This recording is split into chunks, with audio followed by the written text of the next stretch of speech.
Boa tarde a todos. Estamos em mais um episódio do nosso podcast Bioética Café. E no episódio de hoje estaremos conversando sobre os limites das terapêuticas de suporte à vida em crianças. E nós estamos hoje com uma convidada muito especial, que ela é médica, cardiologista pediátrica, formada pela Uniderp de Campo Grande, fez toda a sua formação, residência em pediatria, cardiologia pediátrica, pela Faculdade de Medicina de São José do Rio Preto. Muito obrigada, Monique Vital, por ter aceito o nosso convite e participar do nosso podcast. Eu que agradeço o convite, é uma honra estar aqui com vocês. Obrigada, a honra é nossa. Bom, Monique, hoje nós vamos conversar um pouquinho sobre um caso recentemente, né, que abalou aí todo mundo, o caso da bebê Indy de 8 meses, a bebê inglesa, que teve ali decretado pelos juízes ingleses, né, o desligamento dos seus aparelhos de suporte, né, teve toda uma situação em que o Vaticano, né, no caso o Papa, ele possibilitou que ela tivesse uma cidadania italiana para ser tratada na Itália, mas a justiça inglesa acabou decretando que não haveria mais nada ao que se fazer pela Indy, né? Então, nós vamos conversar um pouquinho pensando nesse caso Indy, né, nos limites das terapêuticas de suporte, nas doenças graves, um assunto hoje de bioética que tem sido muito debatido, que é a ortotanásia, que é um tipo, né, de eutanásia. A ortotanásia, Monique, nós sabemos que quando se trata de um paciente adulto, idoso, com uma doença grave, já tem sido, de certo modo, aceito no meio cristão, quando é da vontade da família e do próprio paciente, né, em uma condição grave, em que não é possível mais, com a terapêutica, trazer uma qualidade de vida para o paciente, o desligamento dos aparelhos, à medida que esse aparelho não estará trazendo nenhum benefício, não estará modificando a condição do paciente. Então, essa temática ela é bem debatida no paciente adulto e idoso, mas quando nós falamos da criança, isso já se torna um assunto um pouco diferente, né? Então, eu queria que você falasse um pouquinho para a gente sobre essa questão da ortotanásia, do desligamento, quando se trata de criança com doença grave, como no caso da bebezinha Indy. Então, no Brasil, a gente tem uma legislação muito firmada com relação a isso, que a gente só pode desligar os aparelhos das crianças em caso de morte encefálica, tá? A gente não precisa da anuência da família, desde que o protocolo seja seguido. Quando a gente suspeita dessa morte encefálica, a gente abre um protocolo com 12 horas de extensão. Ele tem que ser validado por 2 médicos, um deles obrigatoriamente neurologista, e esses médicos não podem ser o médico que está assistindo a paciente. Então, aquele médico que está lá na UTI, ele não vai participar do protocolo. São 2 outros médicos que vão ser chamados, que fazem parte do corpo clínico do hospital, que vão dar seguimento a esse protocolo de morte encefálica. A partir do momento que é feito os exames de imagem, que são obrigatórios, pelo menos um demonstrando que não tem atividade elétrica, mas todo o exame físico da criança, mostrando que realmente aquele cérebro parou de funcionar, é feito assim que abre o protocolo, é repetido com 12 horas, e aí sim é decretada a morte encefálica, é comunicada à família, então pode-se dar o desligamento dos aparelhos. Só que essa criança, para ela entrar em todo esse protocolo, ela não pode ter nenhuma alteração de exame de laboratório, de infecção. Então, assim, todas as outras causas já têm que ter sido descartadas e ter ficado realmente só a parte da morte encefálica para entrar nesse protocolo. Então, é muito difícil até mesmo abrir o protocolo para a criança, porque sempre tem uma infecção, um uso de antibiótico, está ali, às vezes, uma pneumonia até associada a um respirador, um distúrbio de eletrólitos, então eles não entram nos critérios. Então, é bem difícil para abrir e muito criterioso para seguir, porque tem todos os protocolos, os passos, dentro desse protocolo, que ele é nacional, então não dá para cada instituição fazer da sua forma, não, ele é nacional. E aí, a partir do momento que é diagnosticado, a família é comunicada só. E aí está autorizado o desligamento dos aparelhos dessa criança. Entendi. Então, o caso da criança, né, da neném Indy, no Brasil, não aconteceria, né? Não aconteceria, porque o caso dela foi totalmente diferente. O caso dela não foi uma morte encefálica, era uma doença grave, que não tinha prognóstico, e eles determinaram que desligasse. Assim, desculpa falar, mas aquilo foi um assassinato. Visto hoje por nós, médicos profissionais, foi um assassinato. Desligar os aparelhos de uma criança que tinha função cerebral, que estava normal. Não, e a gente pensa também, né, nessa questão do desligamento muito por uma ótica da dor e do sofrimento. E isso foi uma das alegações do juiz britânico, né? Eu queria que você falasse um pouquinho para a gente sobre isso, né, Monique? A questão da dor. Neste caso, você estaria prolongando um sofrimento da Indy? Como seria isso? Ou quais são os cuidados que são adotados para minimizar a dor nestes casos, como o da bebê Indy? O cuidado é essa palavra, chama cuidado paliativo. Então, aqueles pacientes que não são os casos de morte encefálica que a gente estava falando inicialmente, são pacientes como a Indy, que não tem um prognóstico, são aqueles pacientes que a gente sabe que a medicina não tem mais o que fazer, que ela vai acabar não conseguindo achar uma cura, um tratamento adequado para aquele paciente. Então, o que acontece? A gente faz o tratamento paliativo, que é o tratamento de suporte. A criança está precisando de oxigênio, é ofertado oxigênio da forma que ela precisa. A gente trabalha muito com morfina, então é um paciente que acaba usando altas doses de morfina, e isso tem um protocolo de paliativo já. Então, você nutre aquele paciente, porque ele vai precisar de alimento, seja por via oral, seja por uma sonda, seja por uma gastrostomia.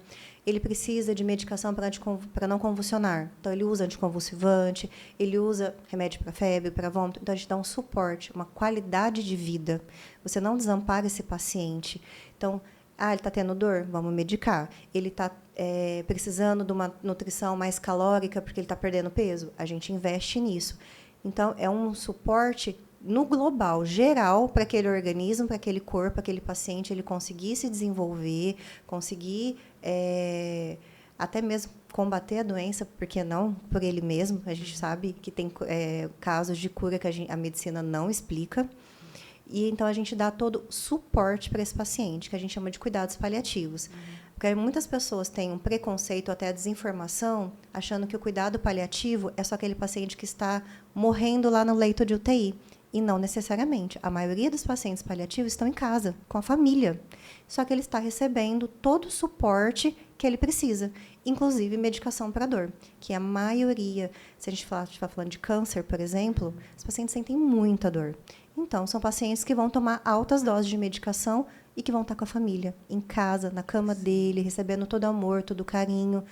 Doutora, tem casos que fica no hospital? Tem casos que a gente tem internado em hospital, sim, mas sempre com cuidado, um olhar diferente.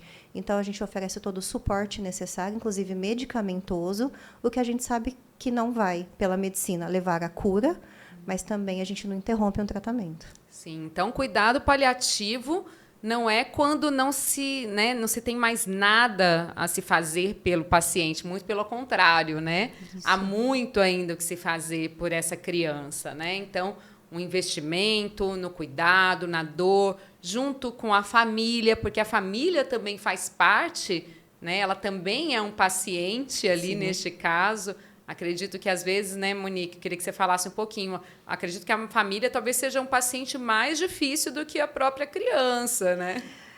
Com certeza. A gente está lidando com uma criança que, pela ordem natural das coisas, deveria ir depois que os pais, que os avós, que os outros irmãos mais velhos.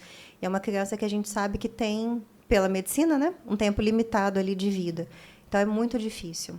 Você tem que passar por todos os estágios de luto. Primeiro é aceitar, depois você vai tentar barganhar, depois vai vir a fase do luto mesmo.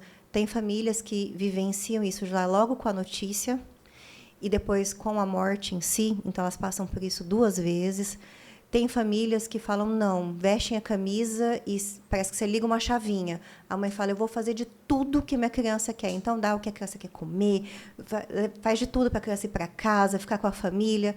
A gente tem todos os comportamentos, desde da negação total, de abandono. Nós temos crianças paliativadas, que a família abandona no hospital, que não vão nem visitar. E a gente tem o contrário, aquela que faz de tudo para levar para casa, para ficar, sentir todo esse amor, esse carinho, esse cuidado. Mas a família é muito difícil, porque é uma criança, né?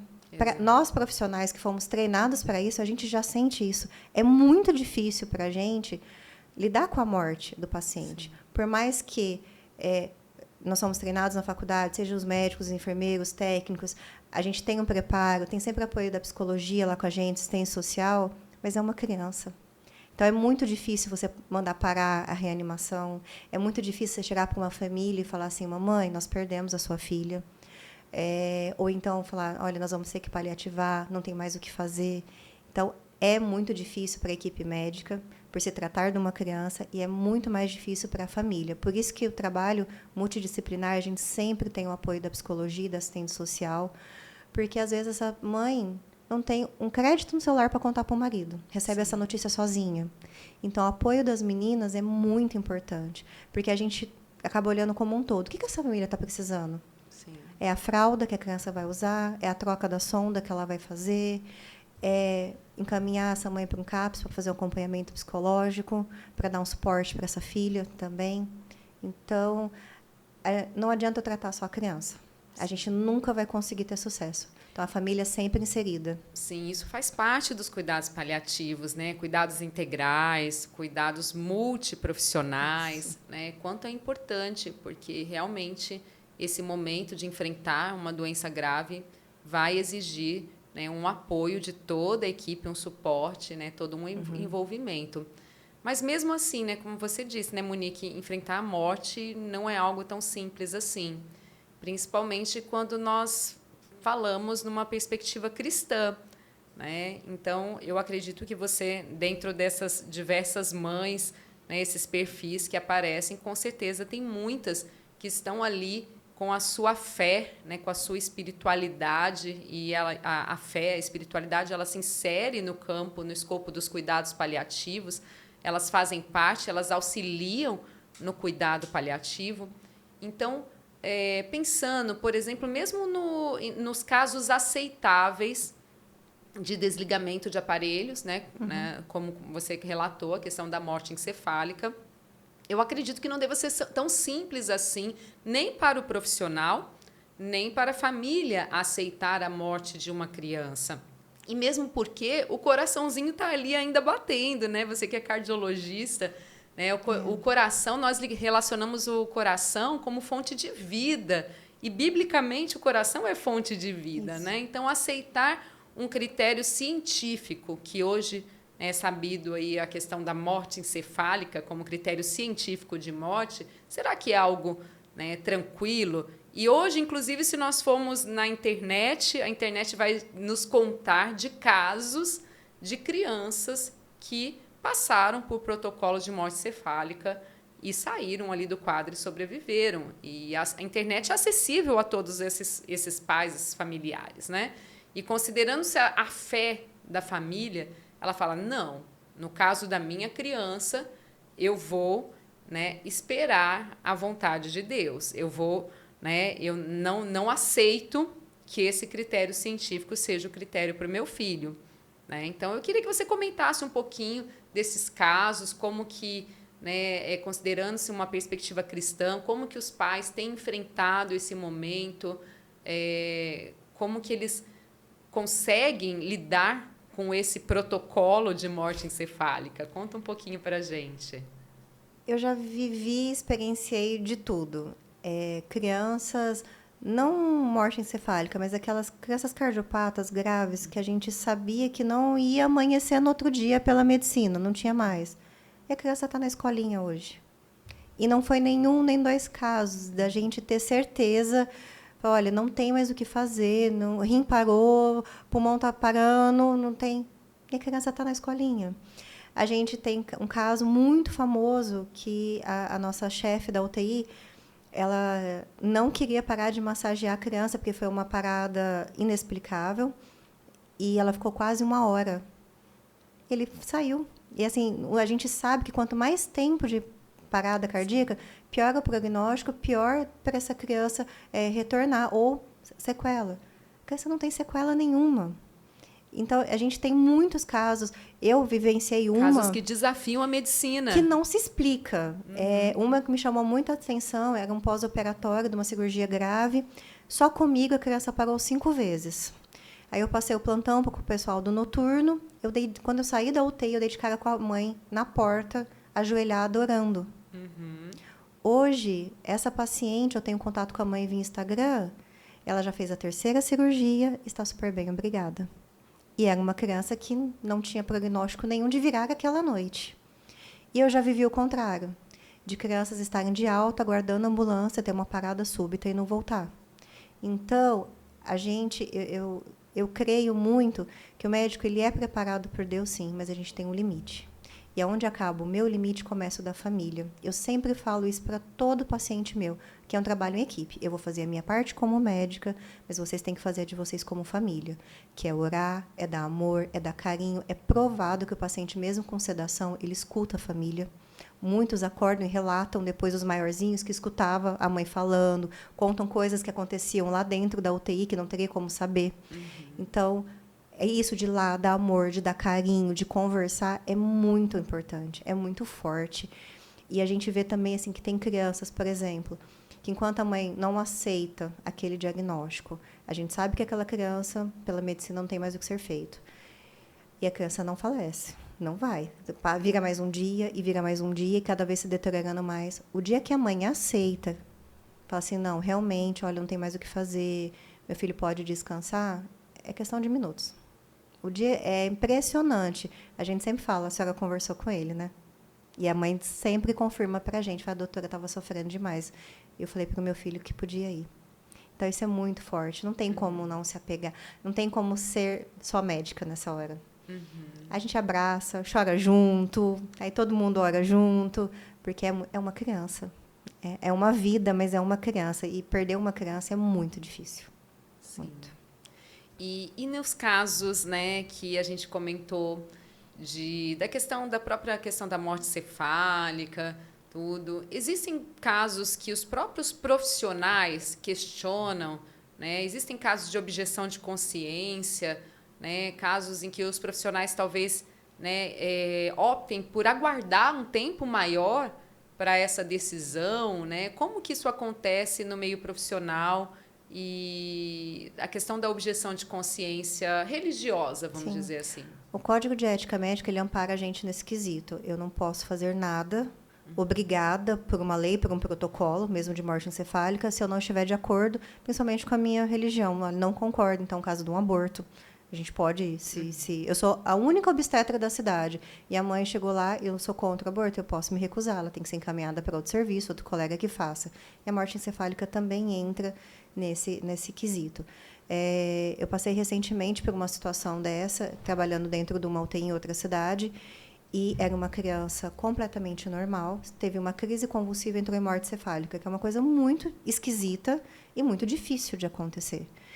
E aí, não se abriu o protocolo em si de morte, fez-se o diagnóstico, mas não abriu o protocolo de morte, que é para encerrar e desligar o aparelho, porque a equipe em si não queria nem desistir daquela criança, dar uma resposta. Mãe, aconteceu isso e foi por isso que a sua filha teve essa crise convulsiva e ela parou.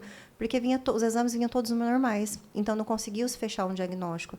Demorou mais de uma semana para tanto a equipe quanto a família aceitar e, infelizmente, não conseguiu se achar uma causa provável para aquele ocorrido com aquela bebezinha, uma bebê de 1 ano e meio, mais ou menos.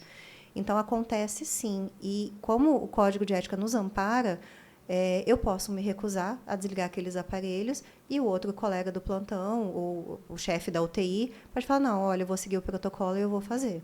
Então, eu também não posso impedi-los, mas eu posso me recusar a participar. E quando é uma coisa que a equipe inteira não concorda, a gente sempre conversa com a família E aí a gente sempre segue o que a família deseja. Então, aqui no Brasil, a família é muito respeitada. Então, a gente escuta demais. Mãe, tem família que chega para a gente e fala, doutora, eu não quero que reanime minha filha. Já sofreu demais, um caso de câncer, não sei o quê. Então, a gente entra no protocolo de paliativo ali naquele momento, mediante a afirmativa daquela mãe. A senhora tem certeza? Aí a gente já chama a assistente social, o psicólogo, para conversar com aquela mãe, para ver se não é só uma fala de emoção, de na hora. E, normalmente, as mães mantêm essas opiniões. Não, eu não quero. E o contrário já aconteceu. Inclusive, recente comigo. Era uma criança paliativa, foi paliativada até em outro hospital, veio para a gente para fazer a transição para casa. E a criança acabou parando no hospital. Eu constatei que ela estava parada. Paliativa a gente não reanima. Eu chamei a mãe, doutora, eu quero que a senhora reanime. Eu falei, só olhei para ela assim, tem certeza? Falei, tenho. Falei, então tá bom. Simples assim. E a gente reanimou, infelizmente a criança não voltou, mas foi feito todo o protocolo. Então, mesmo paliativo, a mãe pediu, a gente vai seguir sempre a orientação da mãe. Sim, ali da mãe e do pai, né? Quem tiver ali não tem na hora. Né? A autonomia, né? Nós sabemos que a criança ainda tem a sua autonomia reduzida, né? Ainda mais quando se trata de um bebê, né? Uma criança menor de, podemos dizer assim, 7 anos pelo menos. É difícil a gente conseguir realmente, é difícil a gente estabelecer esse limite, que hoje essas crianças estão cada vez mais precoces, então, né?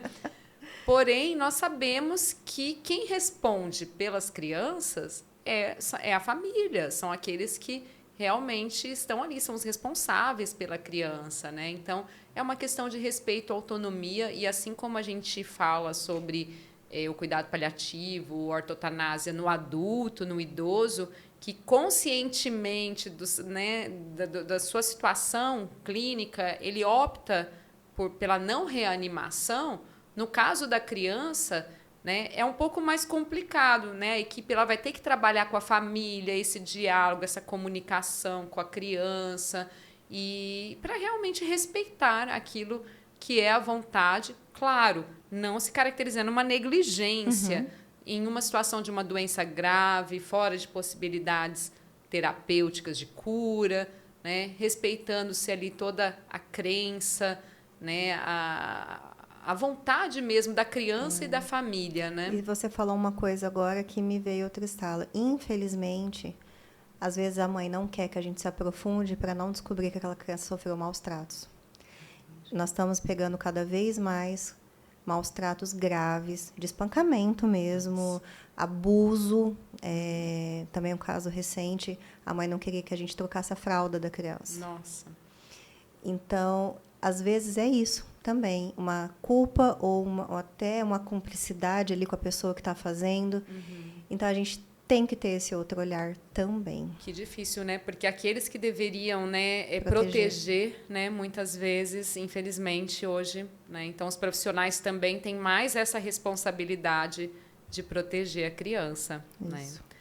Bom, pensando também numa situação, num contexto de saúde pública, que no Brasil nós sabemos, né, que ainda, mesmo após a pandemia, ainda faltam leitos, principalmente na pediatria, faltam respiradores.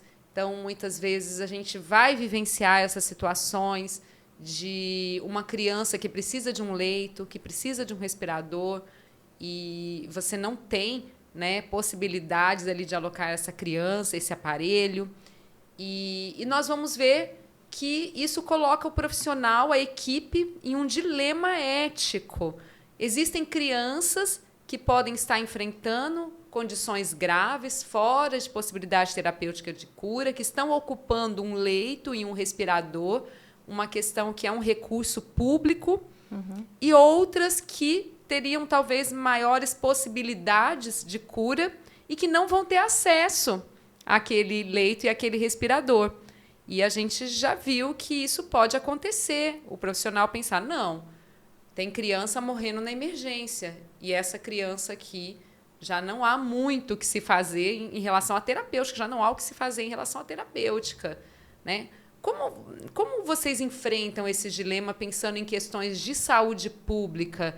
Como isso deve ser difícil, né? Pensar nas crianças que estão morrendo sem acesso e outras que, às vezes, estão, né, ali ocupando um leito e tem uma doença fora de possibilidade de cura?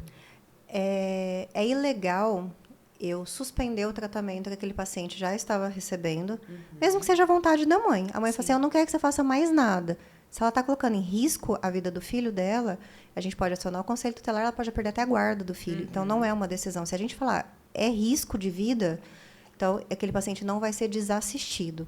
Então, eu estou com um paciente ocupando um leito de UTI, eu tenho outro que estaria precisando, teria mais chances? Infelizmente, esse chegou depois. Aquele paciente vai continuar sendo assistido, vai continuar com o respirador dele. Agora, eu cheguei 2 pacientes juntos no PS. E eu só tenho um respirador para colocar ele. Aí é o que a gente fala que é aquela triagem de catástrofe. Então, a gente vai priorizar o paciente que tem mais chance. Às vezes, não é a criança. Às vezes, é um adulto que vai ter mais chance, é ele que vai ganhar o ventilador. É que sempre pesa. Quando você fala assim, olha, uma criança que está precisando de um ventilador, pesa muito.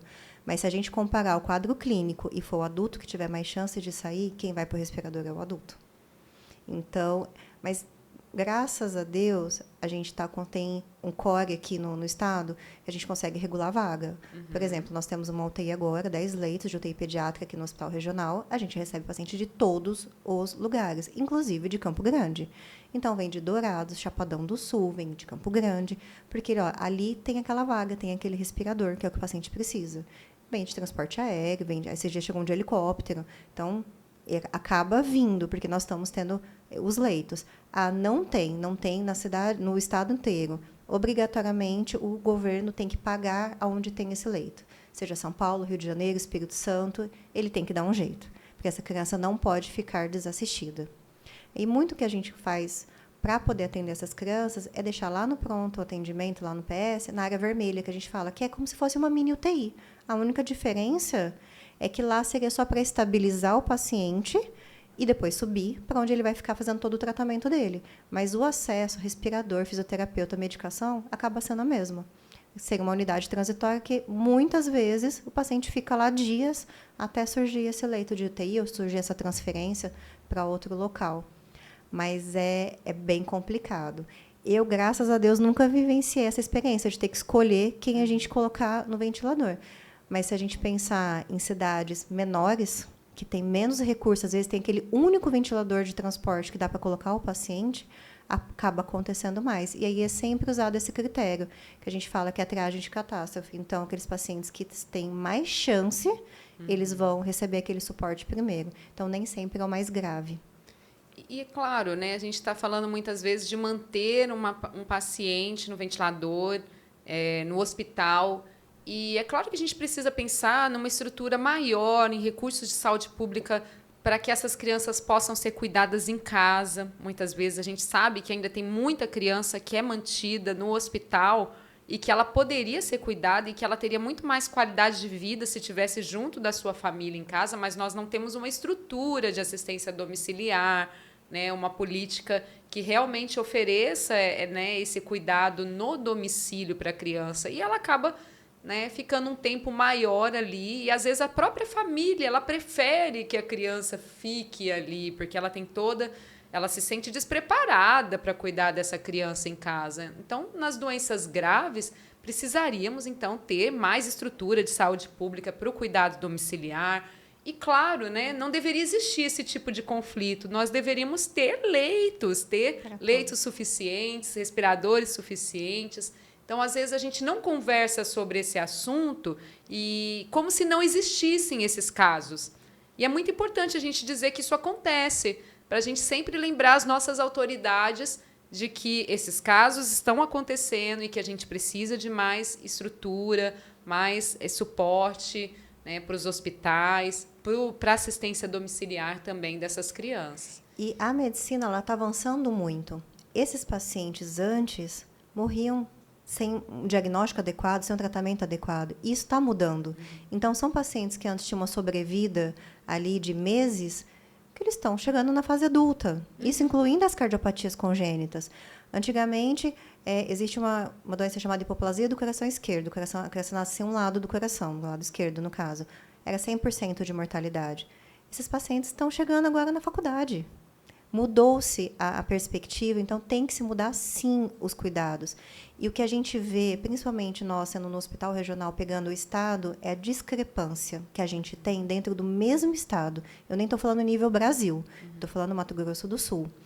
A gente até tem um suporte aqui da prefeitura de cuidados, então esse paciente recebe a visita do médico uma vez por semana, do enfermeiro, o fisioterapeuta 2 vezes por semana, tem suporte de nutrição. Se você pegar aqui do nosso lado, vamos falar ali, Brasilândia, Aparecida, os pacientes não têm. E aí a gente traz para cá, vem esse paciente vem para o regional por algum motivo, aí você olha e fala, mas por que a senhora não tem a fisioterapia? Por que ele não está fazendo? Ele está duro dessa forma, o paciente acamado? Ah, doutor, lá na minha cidade não tem.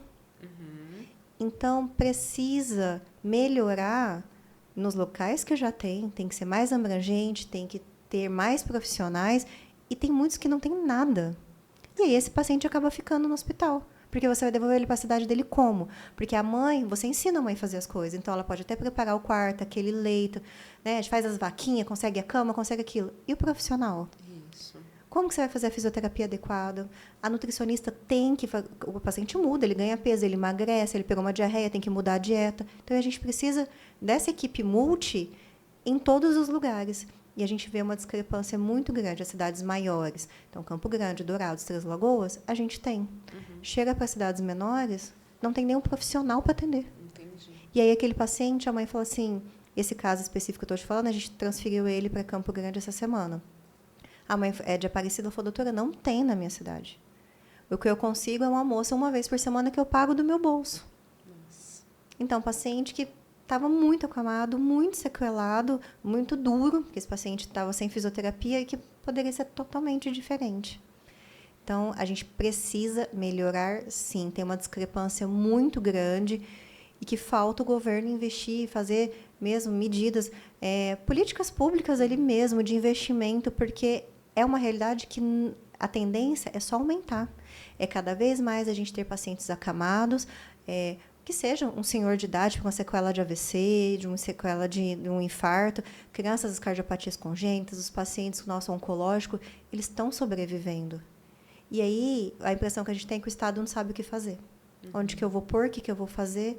Então, isso a gente enfrenta. Aí, onde coloca? Nos hospitais. Sim. E acaba tomando o leito de um paciente que é agudo, que é grave, que a gente poderia intervir de outra forma. De outra forma. E é interessante que a gente vê muitas vezes as pessoas elas se engajam nesse movimento, né, para conseguir mais acesso a recursos, né, às políticas, quando elas vivenciam a situação na sua família. Né? Mas nós não vemos muitos cristãos, por exemplo, se envolvendo nessas causas, né? Como no caso, nós já vamos caminhando aqui para o fim do nosso podcast. Eu queria que você falasse para mim, no caso da bebê Indy, né? Como que você acredita, né, que os cristãos, enquanto cristã, como que nós poderíamos nos engajar mais nessas causas? Né? Porque nós acreditamos que esse tipo de caso ele vai sendo, de certa forma, difundido em outros países e não vai demorar muito para que isso chegue. A gente teve recentemente pautado no Supremo a questão da legalização do aborto. Né? Então, o caso da garota Indy pode, com certeza, logo chegar aqui no Brasil da mesma forma. Né? Como que você acredita que o cristão pode se envolver mais, né, procurar, né, de certa forma, impedir, né, ou, de certa forma, atuar para que a gente possa reduzir a chance de que isso aconteça no nosso país? Como você acredita que isso poderia ser feito? Existe uma frase bem conhecida que fala que, para o mal vencer, basta os bons ficarem quietos, em silêncio. E é isso que está acontecendo. Eu vejo minorias, né, falando até de política, de outros assuntos, eles vão para cima, eles vestem a camisa, eles brigam, eles estão sendo ouvidos. Eu acho que os cristãos, eles não estão se pronunciando. Hoje a rede social é tão fácil, Facebook, Instagram, Twitter, que agora é o X, as pessoas não falam. Eu não vou falar porque eu tenho que ser politicamente correto. Mas espera aí, o que é politicamente correto? É você aceitar uma criança ser assassinada como a Indy foi? Porque não tem outro nome para o que aconteceu. Então, ela tinha uma cidadania, ela tinha alguém garantindo todo o custeio dela, a família falando que não, vem um terceiro e fala, mas eu não quero assim, pronto, acabou, e ela vai desligar o aparelho, ela vai morrer? Então, sim, o amor no mundo está se esfriando. As pessoas têm que voltar ao primeiro amor, lembrar tudo do ensinamento de Jesus para a gente. E elas têm que abrir a boca, porque nós estamos ficando igual um gado em manada, tudo caladinho, aceitando o que os outros estão impondo para a gente. Então, primeira coisa, falar dentro da sua própria família. A gente começa pregando a palavra na nossa família, dentro da nossa casa, e é onde a gente está inserido. Então, você numa faculdade, eu estou lá no meu hospital. É muito fácil ser cristão, só lá na missa ou só lá no culto. É muito lindo eu ir para a missa, eu ir para o culto, eu amo a Jesus. Mas eu dou exemplo onde eu trabalho? Eu dou exemplo na escola que meu filho frequenta, que às vezes está tendo essa doutrinação de ideologia de gênero e outras coisas. Ele sabe o que ele tem que responder numa hora dessa? Eu ensinei ele o que ele tem que falar? Eu ensinei ele a respeitar, mas defender o que ele acredita, o que ele aprendeu em casa? Hoje, o que a gente vê? A maioria das famílias nem almoçam mais juntas, as pessoas não conversam, ficam só no celular. Então, tem que começar falando disso em casa, falando disso onde você trabalha, falando disso onde você vai, onde você frequenta. Às vezes, eu vou te dar outro exemplo. A moça que dá banho nos meus cachorros, ela passou por um aborto espontâneo e ela ficou depressiva, ficou muito triste. E aí, quando ela voltou, as atividades, voltou tudo, ela veio agradecer o meu pai, porque ela falava que o bom dia dele era diferente. Então, ela tinha prazer de ir lá buscar os meus cachorros em casa para conversar com o meu pai. Porque ele ficava conversando, puxava um assunto. Uma coisa mínima, insignificante. E para ela fez toda a diferença. Para ela mudou o jeito dela olhar, deu forças para ela se recuperar e ela enfrentar essa situação triste que ela estava passando. Sim. E quantas vezes a gente deixa de dar um bom dia para uma pessoa? Às vezes a pessoa está triste, deixa de dar uma palavra. Ai, não vou falar não, tenho vergonha. E a gente perde tantas oportunidades. Sim. Então, eu acho que o que está literalmente acabando com os cristãos é o silêncio.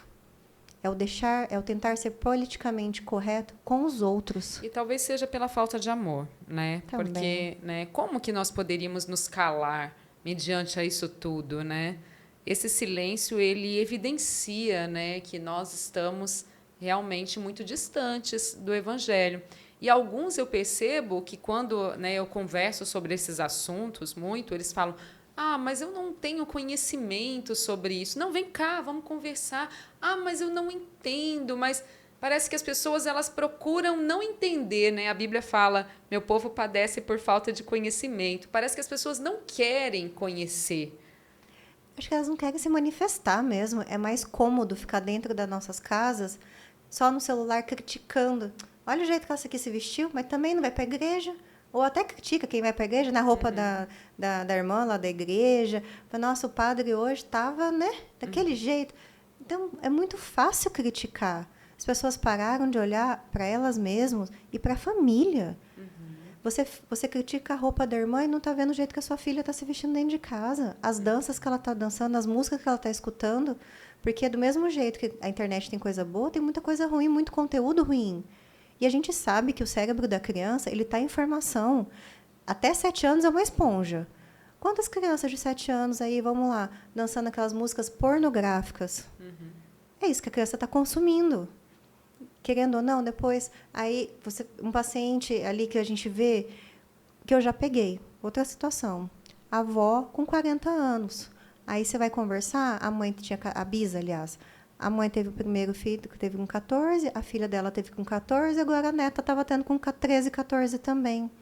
A sociedade trata isso como normal. Poxa, menor de 14 anos é estupro. Né? Então, isso está sendo normalizado. Está visto sendo como normal. E as pessoas não falam nada.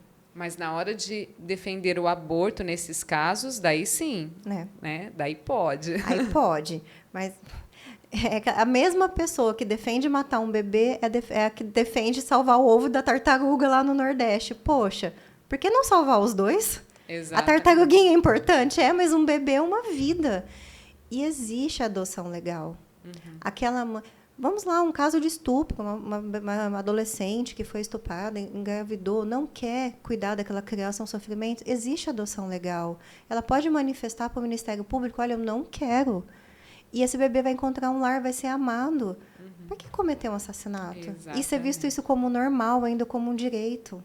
Então, Monique, vamos lá. Você acredita que o que está acontecendo é que está faltando amor, conhecimento e diálogo. Diálogo. A gente tem que se manifestar. Se manifestar. A gente tem que assumir as nossas posições. Seja eu, como médica, eu tenho que falar no meu local de trabalho, os professores, os farmacêuticos, os radialistas, a gente tem que falar. Nós estamos muito calados.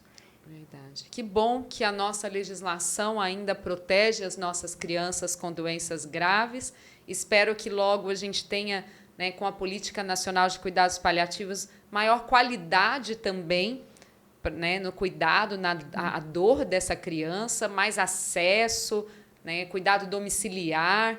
Né? Nós temos muito que investir ainda em políticas públicas para que a gente possa, né, fazer com que essa criança vivencie esse momento sem dor, junto da sua família.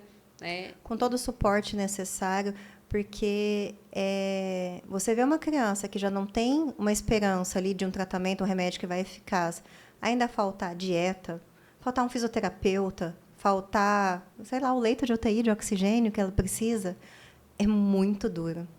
Então, a gente tem que ter humanidade, ter uma qualidade de vida, essa é a palavra, qualidade, dar todo o suporte para aquela criança, além do amor da família, já que ela, né, se ela for vir a falecer, que seja com dignidade. Isso. Bom, Monique, então vamos, né, terminando o nosso podcast. Foi uma conversa muito agradável. Muito obrigada por ter aceito o nosso convite. Pessoal, né, até a próxima. Siga-nos nas redes sociais, né, assistam o nosso podcast. Logo mais nós teremos outro episódio. Um abraço a todos.